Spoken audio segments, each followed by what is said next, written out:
Hello, dear friends. Hello, hello. Long time no see. My name is Dmitry and I work for the Dmitry Nikitin School. Welcome to our kind of regular stream with ELT people. And we talk normally about just interesting issues on English language teaching. And today with us is Elena Matveeva, all the way from Yaroslav, the Russian ELT capital, by the way. And Elena is working for the Dmitry Nikitin School as well. And together with Elena, we're about to launch an exciting project called Teaching Teens in the 21st Century, which is going to be a series of schools for teachers of English. And we are going to start this spring in Moscow and in Novosibirsk, and then probably repeat it in different cities.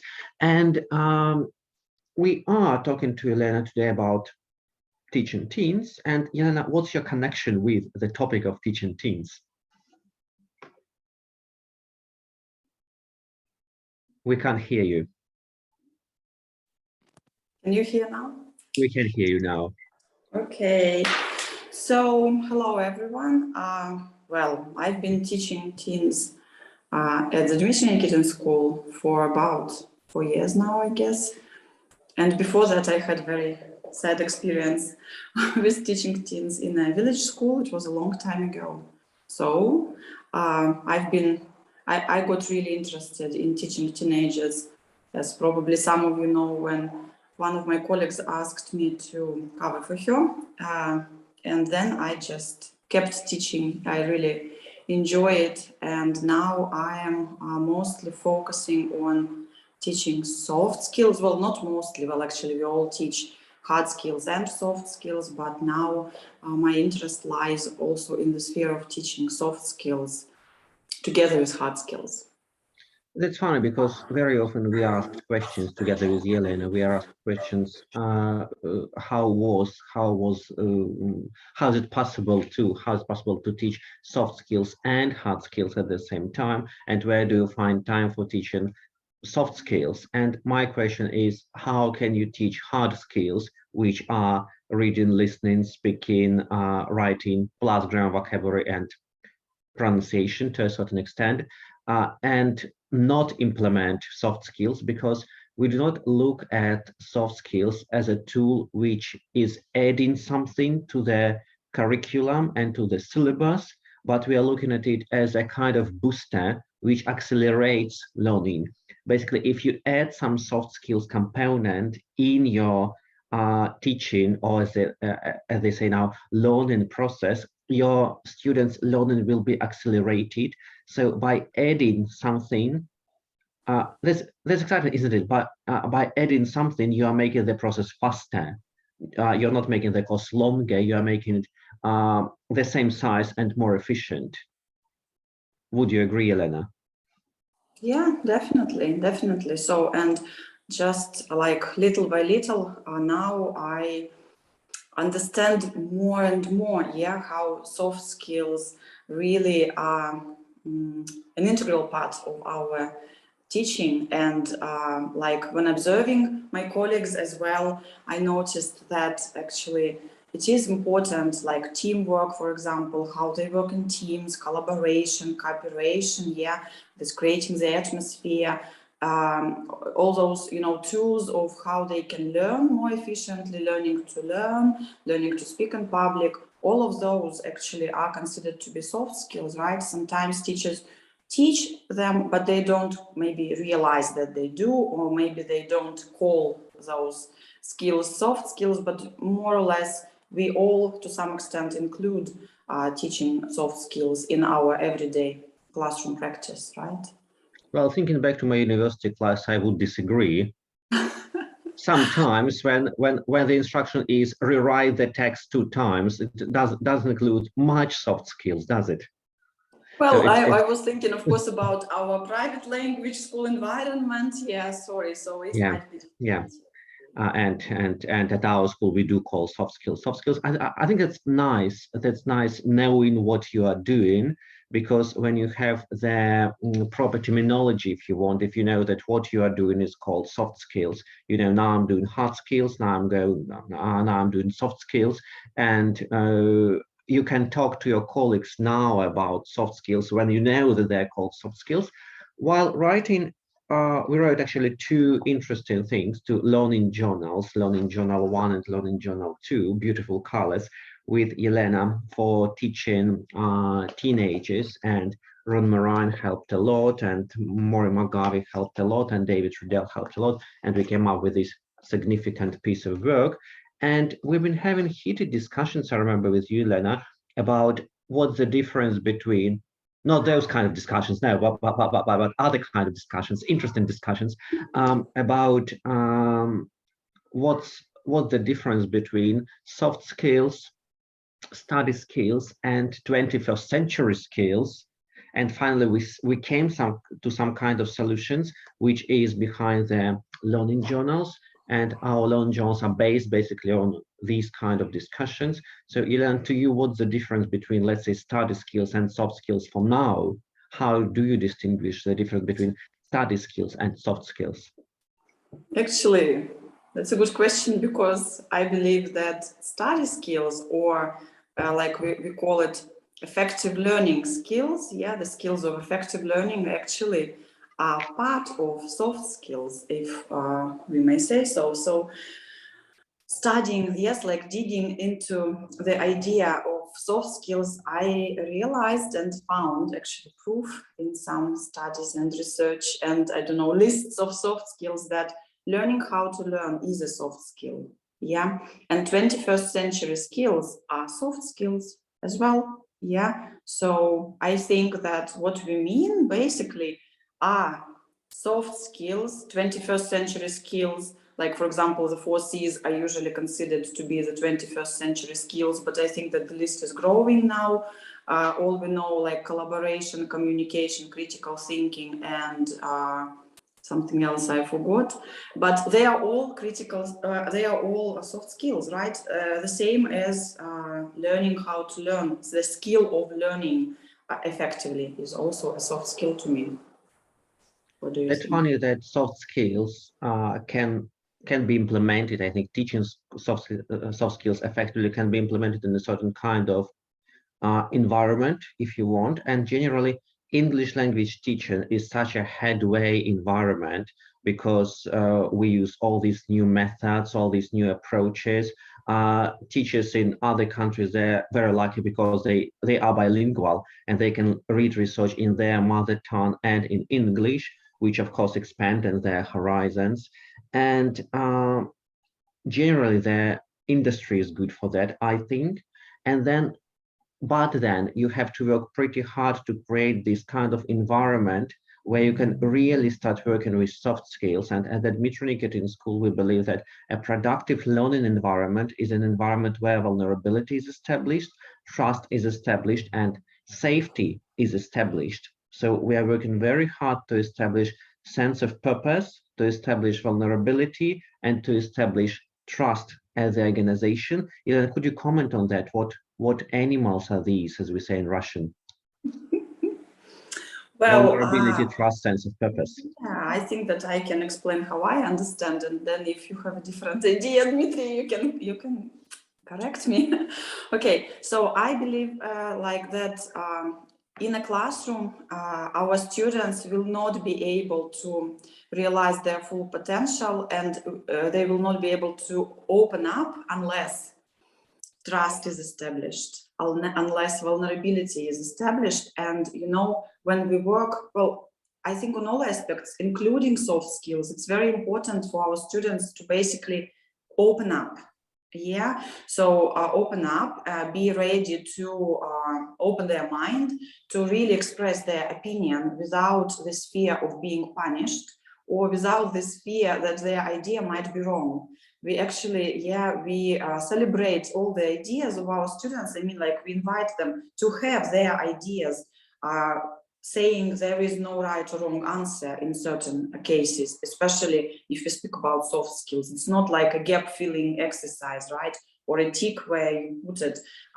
It is a discussion where the ideas of our students are welcome. And if they are not, well, if they don't trust you or other students in the classroom, they would not be ready to open up.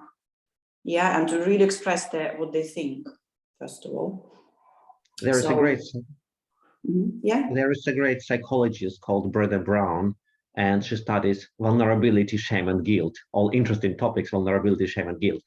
And she came to exciting conclusions that people are kind of living in their tiny little shells, and they live in their shells almost all the time, and they value and appreciate and they love environments where they can be themselves, where they can leave their shells, leave them somewhere at the reception and be normal. And if you think critically, I don't think that we have too many environments like that where we can be our real selves, where we can be vulnerable, when we are trusted. And talking about the next criteria, which is sense of purpose, I learned, I think 3 years ago, I learned, and that was such a breakthrough discovery for me, that our brain loves very quick results. That's why at the beginning of the lesson, it's very clever, like in Soviet Union methodology books, it was recommended. That's very clever to tell students the aims of the lesson are, today we are going to learn. And at the end of the lesson, that's very clever to remind them, like, did you know an expression like, isn't that a bit of an exaggeration? No, you didn't. Now you know it, and you know 5 expressions to agree, to show disagreement politely in an authentic manner, and you didn't know it at the beginning of the lesson. So that's great, isn't it? So the brain loves quick results, but our brain also loves very, very, very far away results, and we are and we know it in our country when we've been fed by these communist ideas, then in far, far, far away future, you'll be happy. Yeah, the grass will be greener, the sky will be bluer or whatever. So our brain loves what's happening right now and what will happen far, far, far away. And it's an interesting idea. How can we as English teachers show this very far away to our learners? That's why, obviously, in our new edition of Learning Journal, which is going to be part of our course in Novosibirsk in Moscow in March 2022. Oh my God, Elena, it's 2022 coming soon. Can you imagine?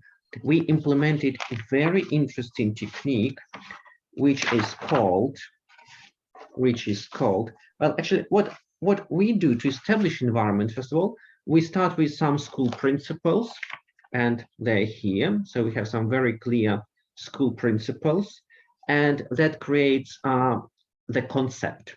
And you are fine unless you are following the concept rules. You would love the environment until you think about other people, other stakeholders, and we have these rules. Then we have classroom rules, and this is where autonomy begins, and this is where soft skill begin, because we have this kind of manifesto when they work together, and it's a whole lesson, and students work together and using ideation techniques, research techniques, then voting techniques, they create 10 rules for their group. And the idea is that within the bigger picture of the school rules, you can create your own rules. And that's interesting. And this is where autonomy begins in teenage classes at our organization. And then, Elena, was it your idea or mine? We have a great thing called My Agreement with Myself. And this is a personal manifesto. Nobody is going to read it apart from the student. And then they write the 4 aims for the year, being realistic and being as specific as possible. And it's kind of guidelines for their routine in learning English. And then at the end of each term, they review them. And I think this is this kind of planning. You have strategy, you create your own strategy and the routine for your own strategy in English language learning. And then what you do, you have strategy review meetings with yourself, and you review your strategy. I think it's a very clever beginning of the course. You give students a reading activity for their rules, and we have a reading activity for the school rules. Then they have a session on creating the group rules, and this is where safety begins, this is where vulnerability begins. And then you gently move to agreement with myself, which is nobody is going to read. I think that's a very important step, to be told by a teacher, nobody is going to assess you, nobody is going to read it. That's your agreement, that's your strategy, that's your personal space, if you want. And then I think that this system is very nicely, like the exams, our exams actually add nicely to the strategy, because, well, we can actually analyze the results. Yeah, so analyze the results, have a look at where, for example, a little bit more effort is needed, and then the students might have a look at the agreement with themselves. Yeah, and as you said, after a term finishes, which is around New Year, right? So they would like to review it, and maybe also looking at the exam results, they might come to certain conclusions, what they would like to, focus more on. Well, at least I'm going to push my students a little bit towards that goal setting, like at the beginning of the year. Yes, soon there is going to be January, and I think that that's a great time for goal setting for the second term. Yeah, like having achieved some results, having received, this assessment of their results, having discovered, having set their goals, now they can review them. That's a good time, and set new goals. And then at the end of the year, they will have a look and see, hopefully they will see brilliant results. And it's a bit naive thinking that students do not need help. And yeah. I still have, now I'm substituting a teacher. I'm replacing a teacher who is ill, and in her teenage class, I still have this problem when students raise their hands and they ask me, "Can I go to the toilet, please?" And they're 18. I mean, Romeo and Juliet were younger, and yeah, they didn't ask their teacher, "May I go to the toilet?" But we don't know, maybe they did. And we slowly established this environment where you can just stand up and go wherever you want if you need to during the class. And I think it goes from secondary schools where this strict discipline is established in quite a lot of schools still. And even if students know it's good being autonomous, they do not understand what it is to be autonomous. And that's why Elena mentioned briefly our exams, and we test the 4 skills plus grammar and vocabulary. No soft skills tested, obviously, in a formal test. But we have retrospective sessions, which we are going to cover in our school in Moscow and then in Novosibirsk, called Teaching Teens in the 21st Century. And after the exam, I know Elena was very clever, and Elena is normally very clever. And she ran a retrospective session on the exam with their learners. The instruction we have here, the general idea we have here is to make learning effective. To make learning effective, it is important to stop sometimes and think about what went right and what went wrong. And retrospective sessions can help us analyze the learning process and fix problems that might appear. And we have 3 retrospective sessions per year. And normally we have them for a certain period of time. For example, students answer questions like, what did we do well? What didn't go very well? What did we learn? What should we do differently next time? It's one of the formats. We have quite a lot of retrospective formats, but it's the key task. And here they write, we are running a retrospective session from September to December, let's say. But Elena did it differently. Elena has chosen a retrospective session about the exam. So after the exam, students went through check-in. How are you? How is your mood? How are you feeling now? And then they came to the core activity, which was to fill in the grid, and then they discussed it.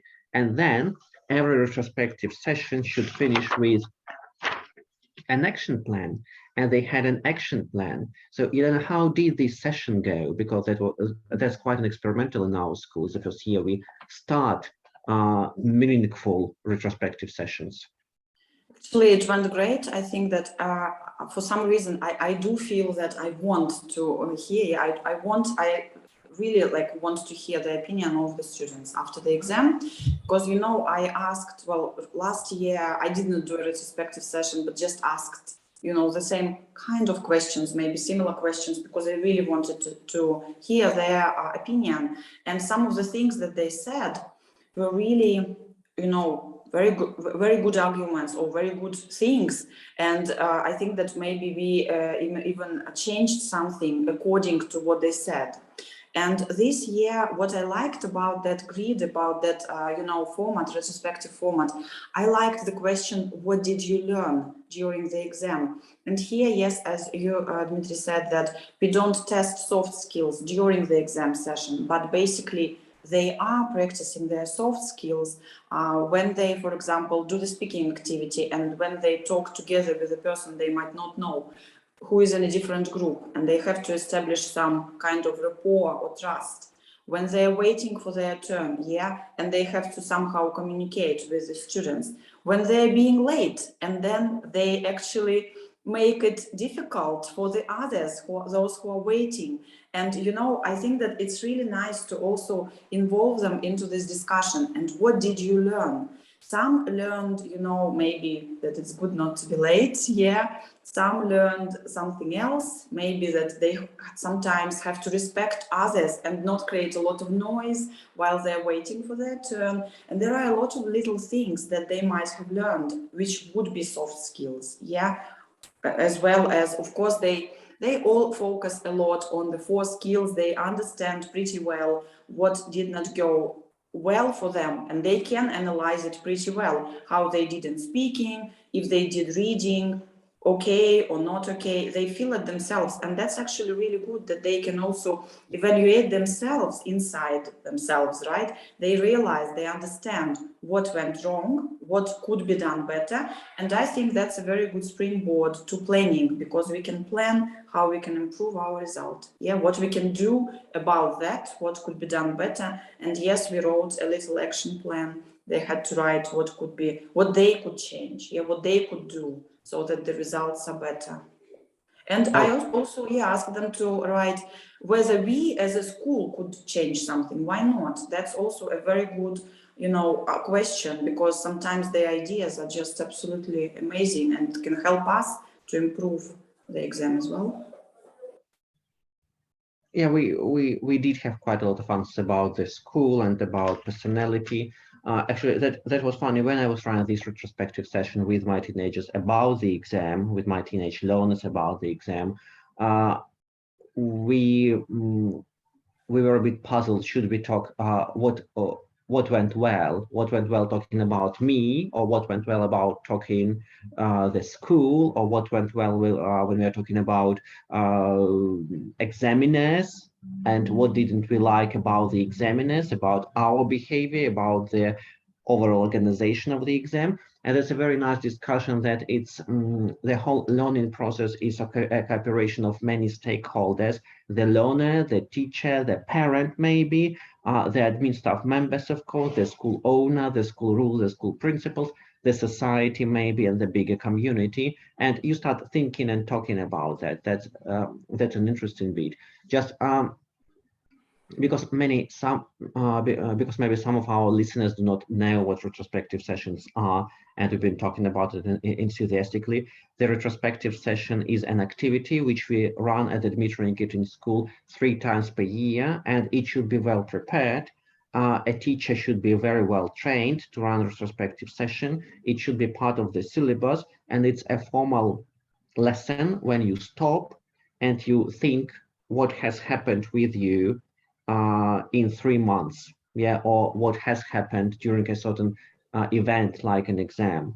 And then we have different formats, and every retrospective session should be carefully prepared by the teacher. In our case, that he should be trained how to run retrospective.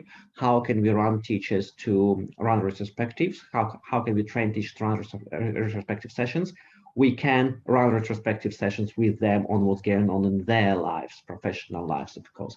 That's what we do here at Dmitry Nikitin School. Then it begins with the mood check. we want to make sure that there are no prisoners, that everybody in the class wants to commit and wants to be part of the solution. And if there are two prisoners in a group, two people do not want to run a retrospective session, we do not run it. And then we talk to these people asking what's the reason for not wanting to run a retrospective session. Then it has a key activity, and it may have several key activities, like we showed you the grid answering the 4 questions. What did we do well? What didn't go very well? What did we learn? And what should we do differently next time? I love this format very much. We created, so it's mad, sad, glad. And here you write everything which made you mad, made you sad, and made you glad. And that's funny, because a lot of quiet people, they write things which made them mad, and they would have never articulated it. But because they had this retrospective session, they actually articulated it, and that's exciting. And then again, it's the reason for mutual conversation. Like, you were making noise, I hated it. It really made it mad, and it influenced my exam results perhaps. And then you start talking and thinking, and I think that's clever. And every retrospective session finishes with, again, an action plan. So a retrospective session doesn't make any sense if you do not finish it with an action plan. And then you have to be very methodical in following what you agreed on with your students. And generally, because it doesn't make any sense, does it? If you create an action plan and then nothing changes, and then you run the next retrospective session, action plan, nothing changes. The last retrospective session, nothing changes. Teacher, what's wrong? Why we're wasting our time?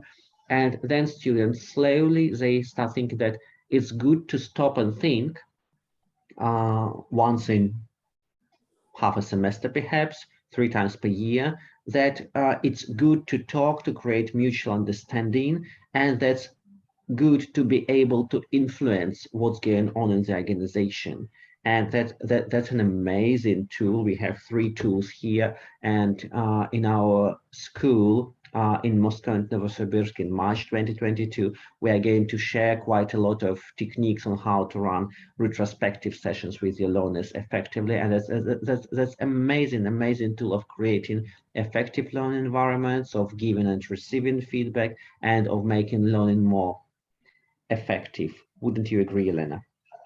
Yeah, absolutely. It's as we have already mentioned, it's really important for the students to understand why they are doing what they are doing here, and then to analyze if what they were doing brought results, and also plan how they can influence that, yes, what they can do in order to achieve results. And if we do everything in a complex, in a system, then it has to bring results, and the students will understand which steps led to the results, and then next time they will be able to either repeat, or do something differently, noticing what strategy actually leads them to being effective. And then they can use the strategy not only in learning English, right, but in any other sphere of life. So it's a useful soft skill, not only for the language learning, but in general for their future life.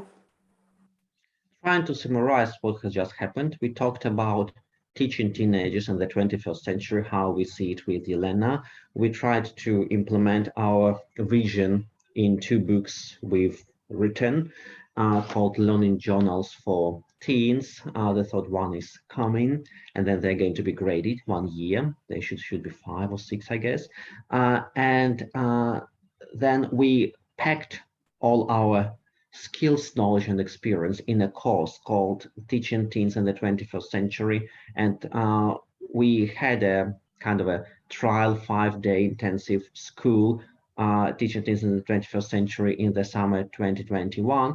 And now we changed it a bit, and now we are going to run 2-day intensive workshops in Moscow and in Novosibirsk in March 2022.